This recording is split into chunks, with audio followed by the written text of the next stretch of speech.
So, I want to talk about some men and women, much like ourselves, I suspect, who were getting together just like we are, some 2,000 years ago, to explore the same mystery. Human beings were also on this amazing journey from life, from birth to death, who were doing their best to understand it and to deepen their experience of it. And they're people who've come down to us as being called Christians. Much misunderstood. And what I want to do today, in this short window we've got, I feel intensely ambitious. So in this short window, what I want to do is I want to take the history, which is the traditional or accepted history of Christianity, and I want to turn it inside out. And then I'd like to take the mythology or the story that we associate with Christianity and completely examine it in a new way. And I'd like to do all of that so that we can actually come back to this mystery, which is here right now, and see it in a whole new way. So I don't want this to just be about information. We're going to start with information. We're going to start with history, and then we'll get into mythology and philosophy. And where I'm heading for in the time we have is to go, look, I want to actually see if we can turn our experience of this moment inside out. And see what it was that actually motivated these people to create a tradition which has had such a profound influence on the world. Because if we can get what motivated them, we will understand them. And if we don't, and the problem with most of the history of the Gnostics, or the Christians generally, is that I don't think people actually understand the thing which was central to what they were doing. And so what you get is a kind of a strange version of who they are and their history. So let's start with Jesus. Jesus, the most famous man who ever lived. Maybe. So I want to start with some fairly controversial ideas, very controversial, less so now. When I first wrote about them 15, 16, 17 years ago, I don't think, well, I knew no other work on it. There had been work on it, but I was unaware of it. Now the internet's full of it, which is interesting, often coming from a very different perspective. So I'm going to say some things which really need to be backed up in great detail, and I'm not going to back them up, because to back them up in great detail is going to take up all day. But what you can do, I think, what I invite you to do really, is to be just be open, just because that's worth doing anyway. See if it makes sense to you, and if it does, then and you want to check out the evidence, then the evidence is meticulously in the books. These are, as Roger so kindly said, very highly researched books. They're not sort of Jesus as a spaceman books. And every single thing that I'm going to say today is backed up with the references in the book, if you're of that ilk.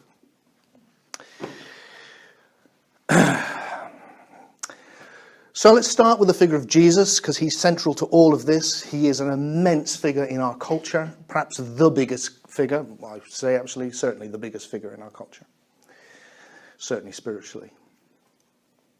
Who was Jesus? Who was Jesus? The thing which fascinates me is that there are millions of Jesuses, and everyone's Jesus tends to be very much like them. Have you noticed? It's kind of interesting phenomena. You go, it would be an interesting way of getting to know people, socially at a party. We just go, so who do you think Jesus was? And you'd probably find out everything you needed to know about that person. Because, if you talk to a nice liberal pacifist Quaker type, then you get a nice liberal pacifist Jesus. If you talk to a fire and brimstone fundamentalist, you'll get a fire and brimstone Jesus. If you talk to a Hindu, Jesus is an avatar. If you talk to a Buddhist, he's a Buddha. If you speak to a Muslim, he's a prophet. Like Muhammad, just not quite as good. If you speak to Dan Brown, he's a married man, lived in the south of France. Speak to Eric von Daniken, he is a spaceman. Who is the real Jesus? Well, I think most of us kind of decide, like we might decide which chocolate to have from a box of chocolates. We kind of go, oh, which one, which Jesus do I fancy? I think Jesus was a spaceman. I like the nutty ones. I call upon him constantly. Yes. Every time I stub my toe. So what I want to present to you is, I feel like when it comes to history, we need to be evidential. We need to look at what is actually there. And what I would like to present to you in this first section, as succinctly as I can now, is a view which myself and my co-author Peter Gandy arrived at from looking at the evidence. And it was not something we set out to prove. It arrived to us. We started out with a very conventional idea of Christianity, of there being a Jesus who, was probably a spiritual teacher or an enlightened master or something like that. That fitted my preconceptions, and probably had these myths put on top of him, such as, I'm not suspecting it wasn't a virgin birth, kind of C of E version of Jesus is what I grew up with. What I want to suggest to you is more radical. What I want to suggest to you is that we have so many different Jesuses because there is no Jesus. That Jesus is a mythological figure. Not only is Jesus a mythological figure, but he's a mythological figure based on pre-existing pagan myths. And that for hundreds, actually for thousands of years, throughout the Middle East and the whole of the ancient world, there had been myths of a son of God who was born of a virgin, who came to reveal a new religion, who had 12 disciples, whose birth was visited by shepherds, who turned water into wine at a wedding, who died sometimes through crucifixion. The figure, you probably won't see this at the back, have a look at it later. This figure on my book, The Jesus Mysteries, this crucified figure here is not Jesus. It's pagan, dying and resurrecting Son of God, who came back after 3 days and who you communed with by taking bread and wine, symbolizing his body and his blood. All those elements, and many, many more that I haven't mentioned, pre-exist the story of Jesus. Now, it's difficult for us because we've grown up with this story, entrenched in us, with a particular understanding of it, which is entrenched in us. But just for this next hour, this day, I ask you to just put that on one side and consider an alternative.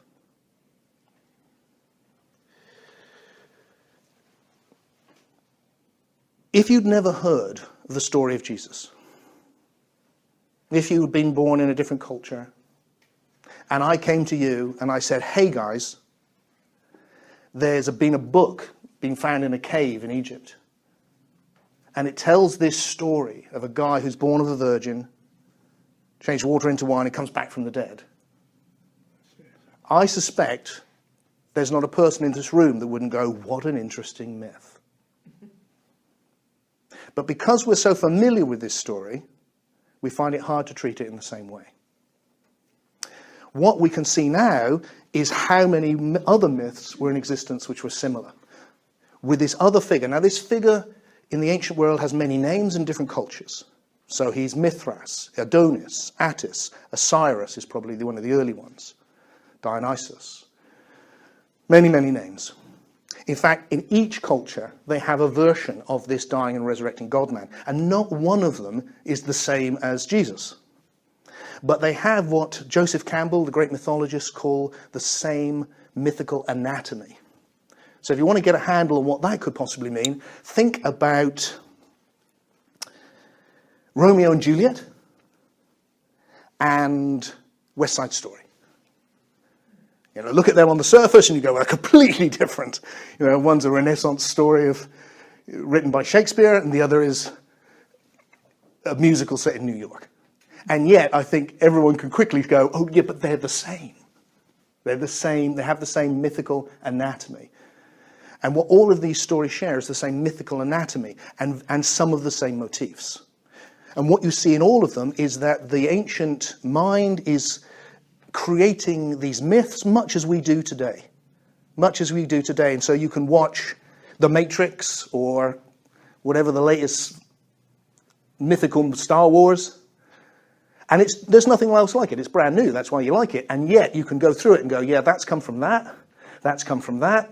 That's come from that. And people, when they're creative, that's what they do. They recombine these elements. What I want to suggest is that that's exactly what's happening in the ancient world. That they are using mythology to convey profound ideas about the spiritual journey of initiation. It's an initiation myth. And that they are putting together these stories in new and original ways. Every culture has done it. And then it happens amongst the Jewish culture. Probably not in Judea. I think it's very unlikely anything is happening in Jerusalem or anything or there. I think it's happening most likely in Alexandria. Everything is written in Greek. There's nothing which is not in Greek. Nothing. It's a Greek-speaking culture. Why? Because people speak Greek, just like today they speak English. Alexandria is rooted in Egypt, where this myth probably originated, but it's Greek. It's Greek-Egyptian. It's also very Roman. All the great cultures are meeting there. And Alexandria is very much like the New York of the ancient world. Huge Jewish population. They all speak Greek. We know outside of Alexandria there are groups like the Therapeutai. The Therapeutai are known to us through a man called Philo, who is a Jewish philosopher, and clearly a member of what is a Jewish initiatory school, a mystery school. But he's also a Pythagorean. He's known to us as Philo the Pythagorean. So he's a pagan Jew. And what we also know is coming from this area is what has become known as the intertestamental texts. These texts, for no good reason, are treated in a completely different way to the New Testament texts. The New Testament texts are treated like some sort of history. No one treats the intertestamental texts in that way. Why? Because they're clearly mythological. And they're clearly a combination of Jewish myths and what we would call non-Jewish or pagan myths. So they're combining all of these different motifs. Why? Because that's what people do. Because the people who are doing this, the Gnostics, if you like, the free thinkers, the explorers, the mystics, 2,000 years ago living in Alexandria, are the same people as we are. They are the people who are reading this and reading that and interested in that. And how does that fit with this? And that's the same, isn't it? And they're creating new things. It's an incredibly eclectic period. And that eclecticism shows. And why would you not? If you're part of a Jewish culture in this immense wisdom of the pagan world, with this incredible history, going right back to the pyramids, the Greek philosophers, Plato, Pythagoras. Pythagoras, who is really like the Buddha of the Western world, in the ancient world, a huge figure. You're going to want to synthesize your own culture with them, which is what we've been doing, isn't it? Here, I mean, you can see it in my time. I've seen synthesizing Christian Western culture with Hinduism and Buddhism and Taoism, and how can we put these together, and science, and get that in as well? And why? Because you need to bring in everything if you want to create something which is rich. So the first reason I think there's no Jesus is because the story is the same. The story is the same. The second reason, we'll come back to how that's happened, but the second reason is because of the Gnostics.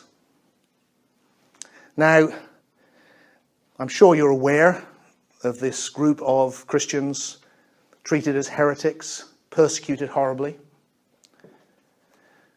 pretty much destroyed from, certainly hidden from view, by the Roman Church. What we find by the 2nd century, I would say, we find two different types of Christian. Christians who get called Gnostics, and Christians I would call literalists. These are very big camps, and they're not all the same in both camps, but there's a defining difference here. And that defining difference is that literalists, the center of their belief in Christianity is that Jesus existed and that your salvation is about your belief in the historical accuracy of that story. If you can invest your belief in it, and of course you can't know, so it has to be completely blind belief. There's a marvelous line from Tertullian where he goes, "I believe it because it is absurd." Okay? On the one hand, and the Gnostics. Now for the Gnostics, and they're a very broad church, and we can get into that if we have the time, but central to there is that it's not about belief. It's about gnosis. And gnosis means knowledge. But it's knowledge of yourself. It's knowledge of God. It's mystical knowledge. For them, the whole thing is about experiencing gnosis. One of the things which they're condemned for, because an awful lot of what we know about the Gnostics comes from the literalists attacking them. One of the things they're attacked for is that if you listen to the literalists, and you'll hear about the gospel or the good news that's going on today. You switch on Christian TV and you'll get it today. What's the good news? Well, the good news is Jesus. The good news is the story. Believe in this. This is good news. I've got good news. Jesus came, died for your sins. And you can be let off the hook if you believe. Bad news is, if you don't believe, you can't be let off the hook. That's on the one side. On the Gnostic side, they don't say that at all. For them, that's a complete misunderstanding. The gospel is the gnosis. The good news, the really good news is, you can experience an altered state of consciousness in which you know for yourself that everything is one, that there's an enormous love that holds the universe together, and that all is well, and that you will survive death. That's really good news, and which strikes me as pretty good news. That's the good news. That's what they're out trying to proclaim. What is their greatest heresy? I think their greatest heresy is that they do not believe that Jesus came in the flesh. For them, this is an allegory. It's a spiritual allegory which leads to gnosis, just like it was in the pagan mystery schools, just like the myth has always been. It's a spiritual allegory which is about you. It's about you. It's not about Jesus. Jesus is you, which is why when you look at who everyone's Jesus is, it looks like them. Because that's exactly what this figure is meant to be. Just the same as Dionysus was meant to be, or Osiris was meant to be, or Serapis, or all of these figures. When you see that, it feels like what I'm saying becomes not so difficult to understand. Because if I came here this morning and went, "Hey guys, you know the story of the Good Samaritan? You know that story?" Mm-hmm. Yeah. I've got some shocking news. There was no Good Samaritan. Someone made it up. Really, there was that never happened. That no one was hurt, and no one came and put him in a hotel or any of that good stuff. No one who came from. It's all a story, and I suspect most of you would go, "Of course, Tim, it's a parable." Of course, there's not. What I'm saying is the same thing. It's a parable. It's all a parable. The idea that it's a literal figure was the novelty. So there's two versions, really, I think, which are... well, there's lots of versions, but there's two versions which I entertained, looking at the history, which was either there's a guy underneath there, and these myth has been put on top, or there's just myth. Now, the reason I think there's just myth is mainly the Gnostics, because they're going, look, it's mythology, and because there is no evidence for an historical man. And as there is no evidence, there's no evidence for an historical Mithras, so I don't go looking for an historical Mithras. I don't think there was an historical Dionysus, or even the Eastern figures. I don't think there was an historical Ram or an historical Krishna. I don't think the battle in the Bhagavad Gita actually happened. I think these are mythological stories. I also don't think there's a Luke Skywalker or a Darth Vader or a Father Christmas. Easter Bunny, maybe. There is no historical evidence, and that's a big claim, I know, because most people just assume there is. But there's not. There is none. What we have is faith documents, things which in any other context would never remotely be regarded as historical evidence, things which are way, way too late to be treated as history, things which are clearly created for a purpose, either a spiritual purpose or later for a political purpose. If we go back to the earliest documents, we have the letters of Paul. Paul is a controversial figure because there's two of him.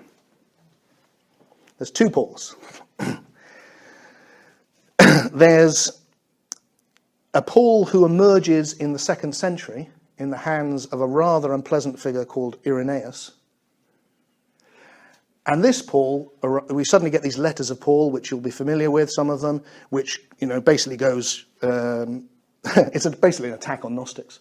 There's Gnostics falsely so-called, and the Gnosis falsely so-called, and there's a whole load of that. A lot of stuff about women sitting at the back and wearing hats and shutting up.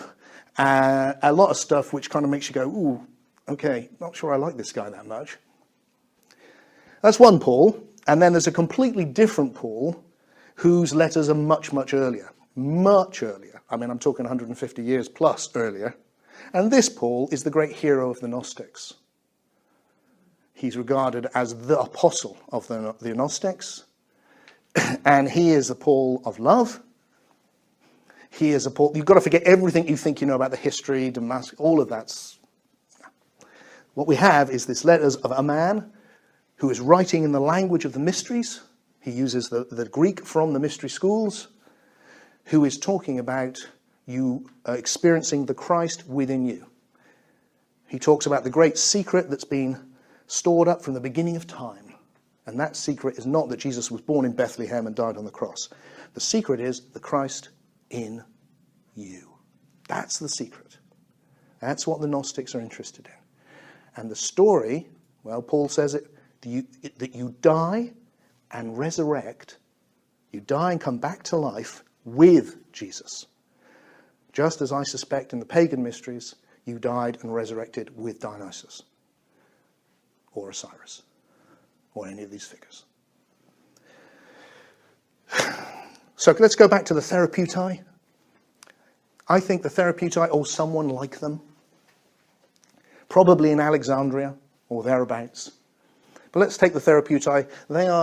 They are practicing, we know, the mysteries of Moses, which involves, it's a Jewish tradition, they're Pythagoreans as well, of course, so we think the evidence looks like they're following the Pythagorean way of life, which is vegetarian, egalitarian, they wear white, they respect women. Big thing in the ancient world, especially in Greek culture, which doesn't respect women. Pythagoreans renowned for this. An interesting fact, just while I'm on that, you go back to these early Gnostics. Over here you've got the literalists, where you know where that's going. We have about 2,000 years of where that was going. The Gnostics, we have, I think it's Celsus, the pagan critic of Christianity. He's not talking about Gnostics, he's talking about Christians. And he quotes all of these Gospels by Christians. And they're all by women, or attributed to women. Every single one. Astonishing, huh? Very different world. Very different world. So we've got people like that, they're studying the mysteries of Moses, and they're taking the book of Exodus as a spiritual allegory, an initiatory allegory.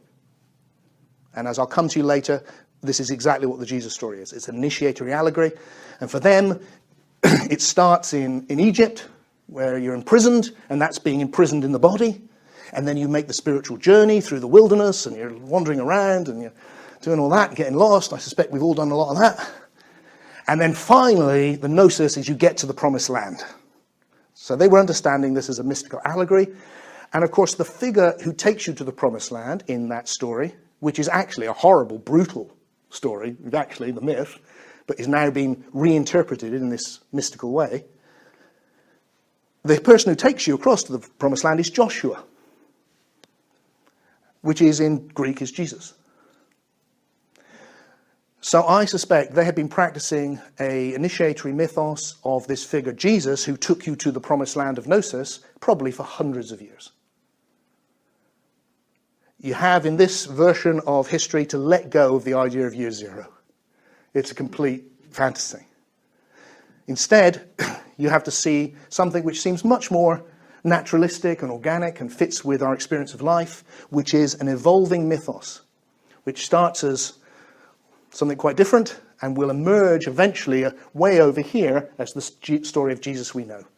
And all of the Gospels we have are all versions of it. They're all different. I mean, one of the things probably I should just say in passing is that the Gospels, that there's three of them are the same. You may be aware of this. Mark is regarded as the earliest. It itself is seen as combined from two sources. One which is a saying source. An earlier gospel, for instance, is the Gospel of Thomas, which is just sayings. Originally, probably sayings of Sophia, the goddess of wisdom, which were in the mouths of the philosopher, which means the lover of Sophia. The philosopher is the lover of the goddess. He's the mouthpiece. Her wisdom comes through him. Jesus is the mouthpiece. He's the philosopher. He speaks the wisdom. These are Sophic sayings. They come through him. You get that in Thomas. There's a source akin to Thomas, which is used by whoever creates Mark. Oh, by the way, none of these Gospels have a name. All the names have been added later. They also don't have any punctuation, just as a little aside. So, it's like a lot of things are added here. They have no name. These are added later. The story has been created as little vignettes, which has later been put into an historical context. And there's plenty of evidence to suggest that whoever was doing that, and it may have been done by many people over a long period, had never been to Jerusalem, for instance, or Israel, because the geography is not very good. But they've been added, it's been given life, it's been fleshed out, it's been put into a context, it's been made richer. That becomes Mark, Luke, and Matthew both take Mark and rework it. Sometimes they take it word for word. They just copy it. But they add in new elements that come from elsewhere to create a new version. So partly, it's certainly not eyewitnesses, because it's copied, and much later. And then John is quite different. Much more mystical, in many ways very mythical. Beautiful gospel, quite different. And that's just those four. Because those four have been selected deliberately to give the impression that they're all eyewitness accounts of something that happened. Because actually there are hundreds of Gospels, of which we now have quite a few. Since the find in Nag Hammadi of a whole library of Gospels. And if you take all of those Gospels, what you end up with is something so diverse and rich and strange that there's no way you're going to look at these in the same light again.